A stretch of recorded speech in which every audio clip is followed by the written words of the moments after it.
Very good afternoon. Welcome to 3060. నేను Swathi Maitreya. Headlines చూద్దాం. భారత్ పాక్ సరిహద్దుల్లో యుద్ధ మేఘాలు 190 కిలోమీటర్ల మేర మోహరించిన దయాది దేశ బలగాలు.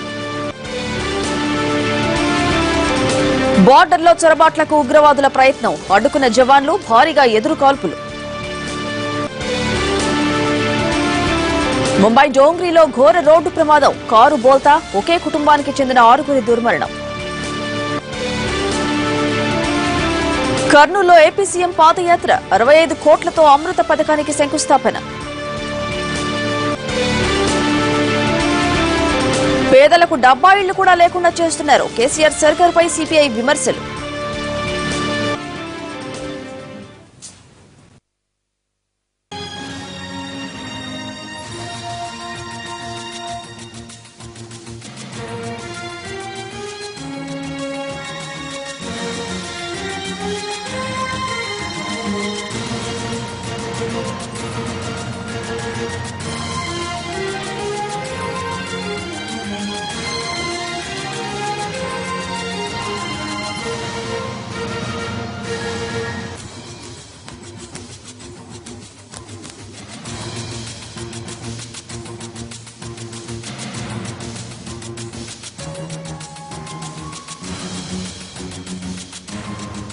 భారత్ పాకిస్తాన్ సరిహద్దుల్లో యుద్ధ మేఘాలు కమ్ముకున్నాయి. భారత్ పై పగతో రగిలిపోతున్న పాక్ కయ్యానికి కాలు దువ్వుతోంది.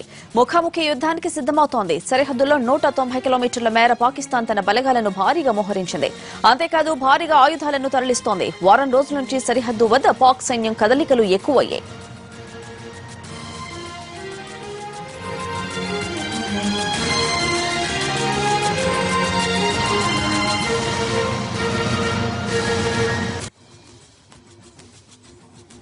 భారత్ పాకిస్తాన్ బోర్డర్లో మళ్లీ ఉద్రిక్తత నెలకొంది. మరోసారి భారత్ తో చొరబడేందుకు ప్రయత్నించిన ఉగ్రవాదులను భారత సైనికులు అడ్డుకున్నారు. షోపియాన్ సెక్టార్లో ఉగ్రవాదులకు భారత జవాన్లకు మధ్య ఎదురు కాల్పులు జరిగాయి. 2 ఉగ్రవాదులను భారత జవాన్లు చుట్టుముట్టారు.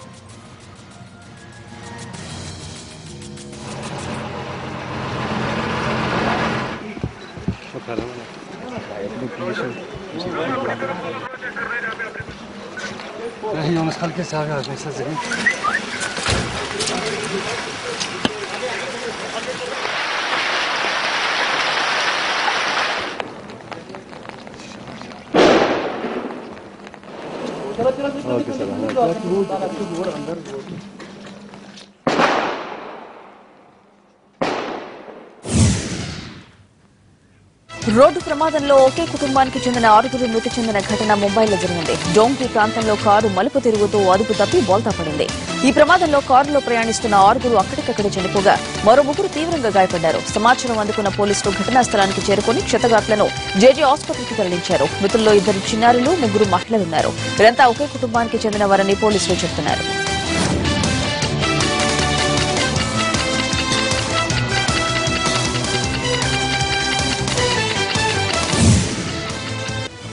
గుజరాత్ లో ఘోర రోడ్డు ప్రమాదం జరిగింది. లారీ వ్యాను ఢీకొన్న ఘటనలో 14 మంది మృతి చెందారు. రాజ్కోట్ సమీపంలోని బగోదర జాతీయ రహదారిపై ఇవాళ తెల్లవారుజామున ఈ ఘటన జరిగింది.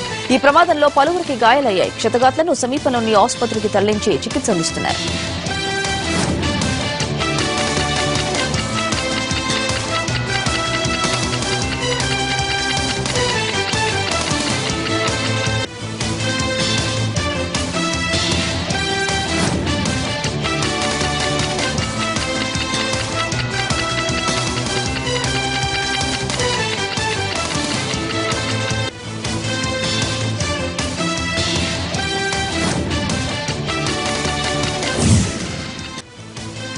కాలుష్యం కొరల్లో చిక్కి ఢిల్లీ విలవెల్లాడుతోంది. వీధులన్నీ కాలుష్యంతో కూడిన పొగ మంచుతో నిండిపోవడంతో రోడ్ల మీదికి వచ్చేందుకు ప్రజలు జంకుతున్నారు. పొగమంచు కారణంగా 300 మీటర్లకు మించి అవతల ఏమీ కనిపించడం లేదు. దీంతో పరిస్థితి మెరుగయ్యేంత వరకు సుమారు 1700 స్కూళ్లకు అధికారులు సెలవులు ప్రకటించారు. వాహనాలతో పాటు పరిశ్రమల నుంచి వస్తున్న కాలుష్యంతో హస్తనలో ప్రజలు ఉక్కిరిబిక్కిరవుతున్నారు.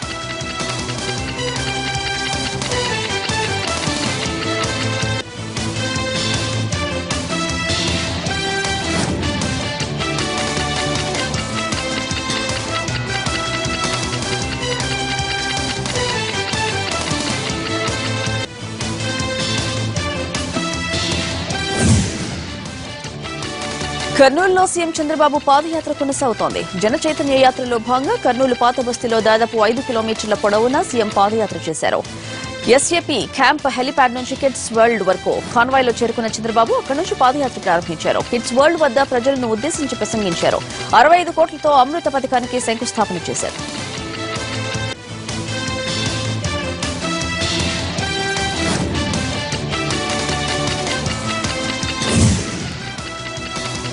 కర్నూలులో కిడ్స్ వరల్డ్ నుంచి Osmania college, one town colony, అమ్మవారి గుడి మీదుగా పాదయాత్ర చేశారు సీఎం చంద్రబాబు. ఈ సందర్భంగా అడుగడుగునా జనం నీరాజనాలు పట్టారు. ప్రత్యేకించి ముస్లిం మైనారిటీలు అత్యధికంగా నివసించే ఓల్డ్ టౌన్ లో చంద్రబాబు అనేక ప్రాంతాల్లో నిలబడి ప్రజలతో మమేకమై వారి సమస్యలు తెలుసుకున్నారు. వారి నుంచి వినతి పత్రాలు స్వీకరించారు.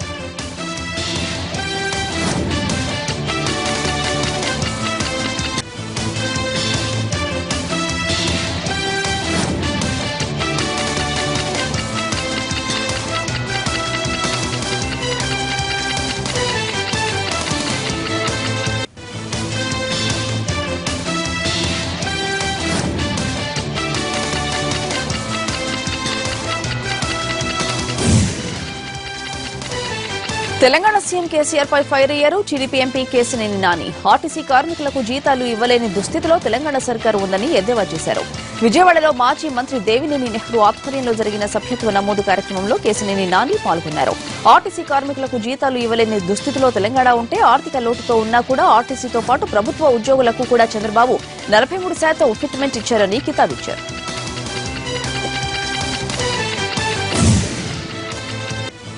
ప్రజాస్వామ్యవాదులకు సీఎం కేసీఆర్ చుక్కలు చూపిస్తున్నాడని విమర్శించారు సిపిఐ తెలంగాణ రాష్ట్ర కార్యదర్శి చాడా వెంకటరెడ్డి.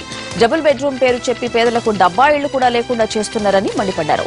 ఎన్నికల్లో ఇచ్చిన హామీలను ఎప్పుడు నెరవేరుస్తారని కేసీఆర్ ను ప్రశ్నించారు చాడా వెంకటరెడ్డి.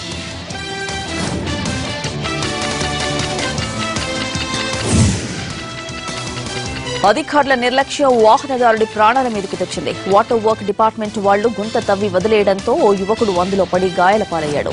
హైదరాబాద్ సఫిల్గూడలో జలమండలి సిబ్బంది గుంతలు తవ్వారు. అయితే వాటిని అలాగే వదిలేయడంతో వాహనదారులు ఇబ్బందులు పడ్డారు. ఇవాళ సఫిల్గూడ మీదుగా సికింద్రాబాద్ వెళుతున్న ఓ యువకుడు బైక్తో సహా గుంతలో పడిపోయాడు.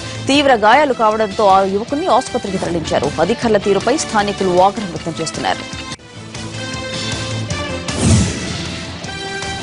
విజయవాడలో దొంగలు రెచ్చిపోతున్నారు. బస్టాండ్ కేంద్రంగా చేసుకుని రోజు చోరీలకు పాల్పడుతున్నారు. పార్కింగ్ లో ఉంచిన బైక్లను నిమిషాల్లో మాయం చేస్తున్నారు. ఇటీవల కాలంలో ఇలాంటి దొంగతనాలు ఎక్కువగా జరుగుతున్నాయి. దీంతో నిఘా పెట్టిన పోలీసులు సీసీ కెమెరా ఆధారంగా నిందితుడిని గుర్తించారు. కృష్ణలంకకు చెందిన బెల్లంకొండ నాగ వెంకట నరసింహారావు బస్టాండ్ లో వాహనాన్ని పార్కింగ్ చేశాడు. ఆ తర్వాత 3 నిమిషాలకే ద్విచక్ర వాహనం మాయమైంది. దొంగతనం దృశ్యాలని సీసీ కెమెరాలో రికార్డ్ అయ్యాయి. వాటి ఆధారంగా పోలీసులు నిందితుడిని గుర్తించారు.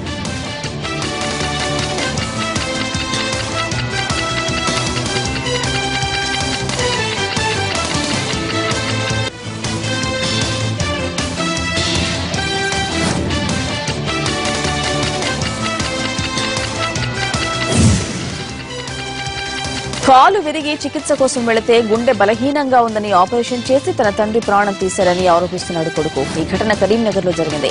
సిరిసిల్లలోని ఆసిఫ్పురాకు చెందిన 65 ఏళ్ల ఎస్కే కరీం 15 రోజుల క్రితం ఇంట్లో కాలు జారి పడితే కరీంనగర్ లోని ఓ ప్రైవేటు ఆసుపత్రిలో చూపించారు. అయితే గుండె బలహీనంగా ఉందని చెప్పి ఆరోగ్యశ్రీలో ఉచితంగా ఆపరేషన్ చేశారంటున్నాడు తనయుడు ఎండి అజ్మత్. హార్ట్ కు ఆపరేషన్ అయిన 4 రోజుల్లోనే కరీం మరణించడంతో ప్రైవేటు ఆసుపత్రి నిర్వాహకులపై విచారణ జరిపి చర్యలు తీసుకోవాలని జిల్లా వైద్య ఆరోగ్య శాఖ అధికారులను కోరుతున్నాడు కుటుంబీకులు.